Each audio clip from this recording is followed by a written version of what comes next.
Abigail realmente fez acordo com os Pinkertons e pouquíssimos jogadores perceberam isso. O quê? Não acredito. Vocês se lembram que bem no começo do capítulo 2, Hosea disse para Abigail se preocupar com sua família e fazer planos futuros? Não tô lembrado, não. I'm a mother. It's the truth, Arthur. Listen all you want, but it's the truth. I'm afraid. First time in my life. I know, my dear. What are we gonna do? Is Dutch... I mean, he's always found a way, but lately I know, dear. Seems we don't have a choice but to ride this train to the end of the line. If I were you, think of the boy and make plans. Arthur, stop being strange and tell her to make plans. Listen to Hosea, Abigail. I just wish John was... I care about him. Damn fool that he is. I know, dear. Stay calm. Jack needs you calm. Podem acreditar, o grande declínio da gangue se iniciou exatamente nesse momento, após Abigail começar a colocar os seus planos em prática. Daria muito bem para os Pinkertons terem abordado Arthur Morgan no momento em que ele decidisse sair do acampamento, seguindo sozinho em direção à cidade de Valentine, por exemplo. Mas por que eles não fizeram desta forma? Vocês não acham estranho eles aparecerem justamente no momento em que Arthur estava pescando com Jack? Sure. What a fine young man. And in such complex circumstances. Já perceberam também que de todos os ataques e emboscadas dos Pinkertons, além de provavelmente terem sido misteriosamente avisados, estando bem preparados para o combate, Abigail e John sempre conseguiam sair vivos de alguma forma? É verdade. Quero deixar bem claro que o objetivo desse vídeo não é inocentar Micah Bell, até mesmo porque isso seria impossível. É óbvio que o crime não compensa e cedo ou tarde todos pagam pelos seus atos. Mas se dentro de uma gangue existir traidores oferecendo informações privilegiadas na esperança de se sair impune como moeda de troca, consequentemente a gangue será destruída mais facilmente, não é verdade? Estarei provando a vocês, fazendo um levantamento sobre todos os fatos importantes ocorridos na história, que Abigail Roberts não é o que muitas pessoas pensam e que Dutch não estava errado em desconfiar de sua pessoa. Duvido. Se curtiu o tema desse vídeo, já se inscreva, deixe seu like e sejam muito bem-vindos a mais um vídeo insano aqui em nosso canal Mundo Aberto Games. Após um roubo mal sucedido na balsa em Blackwater, Dutch e seus homens buscam refúgio em uma antiga cidade mineradora chamada Coulter. Nesse local, após Arthur e Javier salvarem a vida de John Marston nas montanhas, podemos notar claramente a preocupação de Abigail com John e sua vontade de construir uma família ao seu lado e de seu filho chamado Jack. Lembrando que John Marston havia se afastado da gangue por cerca de um ano. Um dos motivos de seu afastamento deve ter sido pelo fato de não estar se sentindo preparado para ser pai e até mesmo estar duvidando de sua paternidade. Chifre! Chifre, já sei. Chifre. É o ratinho. Seu marido. Ser corno ou não ser. Tendo em vista que o passado de Abigail não era conservador, digamos assim. Uma safadeza oculta! You know, gentlemen, this man here, oh, he married a whore. We all had her. Oh, but he married her. Abigail Roberts, antes de ter seu filho com John Marston, já havia se relacionado com outros integrantes da gangue. Sometimes I think about the old days. Seems a lifetime ago. Sure does. Tendo em vista que no passado, sendo introduzida a gangue através de Uncle no ano de 1894, Abigail Roberts era meretriz. Eu sou uma profissional do sexo. Não sabemos exatamente o nome de todos os membros que já tiveram relações com Abigail. Se você for louco o suficiente para ficar hostilizando Jack com Arthur Morgan, ele irá citar alguns integrantes, como Javier Escuela e até mesmo Bill Williamson. Como é que é? I have to say, you don't look much like a Marston. Are you being mean? Maybe Williamson or an Escuela. Pra vocês verem que loucura. Abigail é tão incrível que conseguiu até fazer Bill Williamson gostar de mulher por um momento. A sua mãe tá sabendo que você gosta de rapazes? Tá sabendo, tá? Eu acho que tá, hein? Por conta desses fatos que acabei de citar agora, como já era de se esperar, obviamente, John Marston ainda não estava aceitando a ideia de construir uma família ao lado de Abigail. Por conta disso, podemos nos deparar com inúmeras brigas entre ele e Abigail no acampamento. Essas brigas só acabam mesmo após a missão do capítulo 4 chamada Angelo Bronte, um homem de honra, onde Dutch, Arthur e John vão até a mansão de Angelo Bronte e resgatam Jack. Podemos notar que após aquela missão, John começa a desenvolver mais afeto pelo menino e, consequentemente, passou a se aproximar ainda mais de Abigail e Jack. Uma prova disso é que após essa missão, não vemos mais brigas entre John e Abigail. Muito pelo contrário, eles passam a ficar cada vez mais próximos e até dormindo juntos no mesmo quarto. You're in a good mood. Just happy to have the boy back safe.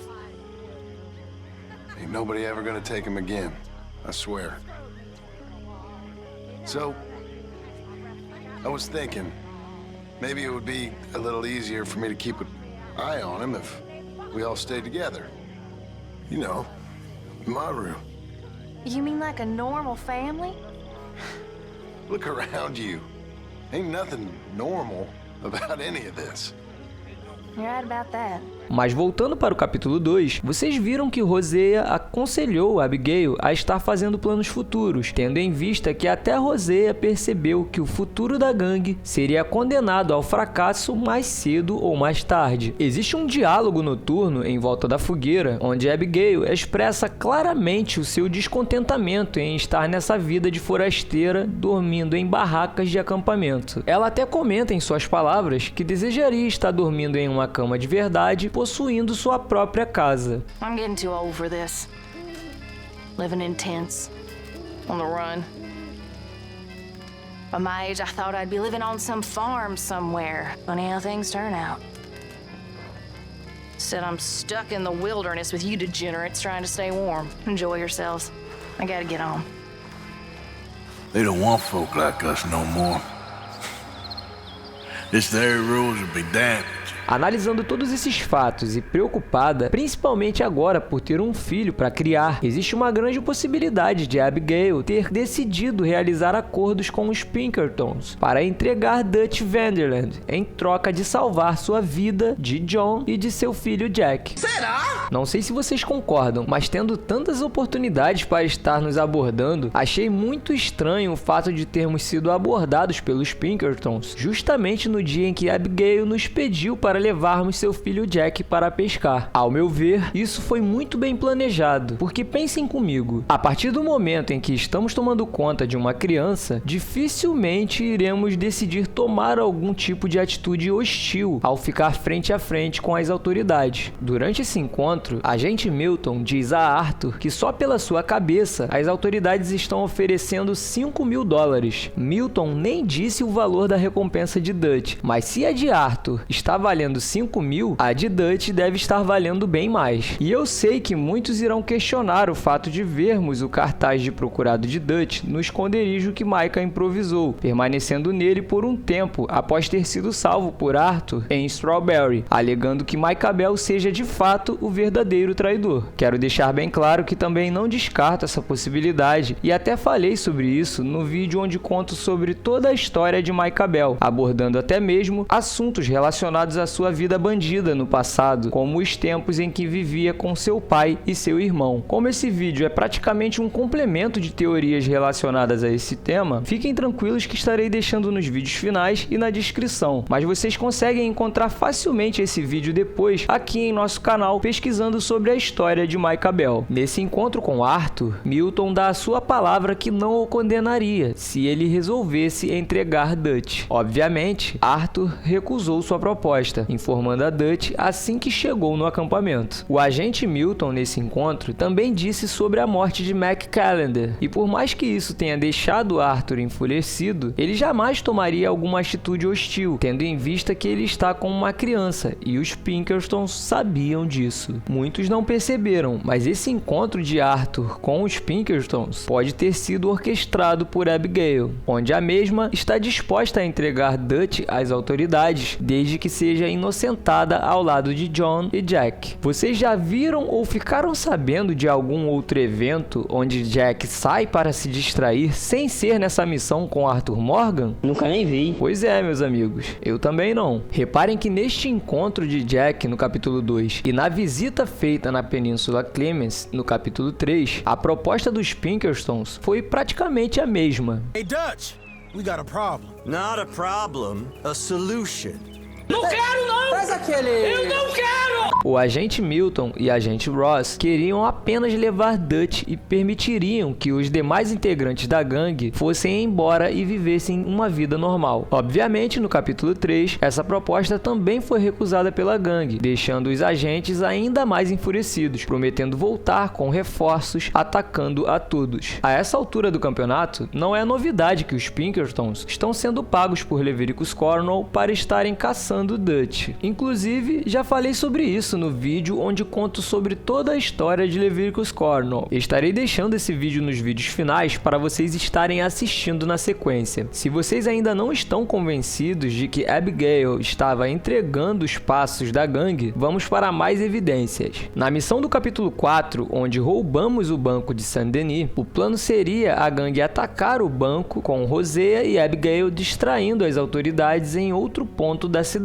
Vocês não acharam estranho os Pinkertons terem capturado apenas Hosea com Abigail conseguindo misteriosamente fugir? Lembrando que se Hosea viu alguma atitude suspeita comprovando a parceria de Abigail com os Pinkertons, ele acabou levando este segredo para sua sepultura, pelo fato de infelizmente ter perdido sua vida nessa missão. Outro fato curioso nessa missão é que perdemos 2 integrantes da gangue, Hosea e Lenny, mas se John Marston não conseguiu subir para o telhado para escapar com Dutch e seus homens, gostaria muito de saber o motivo de John Marston ter sido capturado e não executado pelas autoridades. Eu também. Tendo em vista que todos que estavam em confronto com os Pinkertons naquela missão, notoriamente estavam correndo grandes riscos de morte sem chances de serem capturados com vida. Vocês não acharam isso muito estranho? Se Hosea viu alguma coisa suspeita, obviamente seria executado como queima de arquivo. E sendo verdade esse possível acordo, deixar John Marston vivo fazia parte dos planos das autoridades. John Marston pode até ter sido capturado e colocado na penitenciária Síssica, mas permaneceu vivo, tendo assim a oportunidade de ser resgatado. Algo que provavelmente Abigail já sabia que, de uma certa forma, seus verdadeiros amigos estariam dispostos a fazer, deixando-a de uma certa forma um pouco mais despreocupada, dando continuidade em seus planos. Outra curiosidade interessante é que no capítulo 2 vemos Abigail consolando Sadie Adler pela perda de seu marido. Já no capítulo 6, os papéis meio que se invertem, com Sadie Adler agora protegendo Abigail, prometendo trazer seu marido de volta. Que coisa, não? Se ainda não estão convencidos de que Abigail seja uma provável traidora, não tem problemas. O que não faltam aqui são fatos a apresentar. Vamos para o capítulo 5.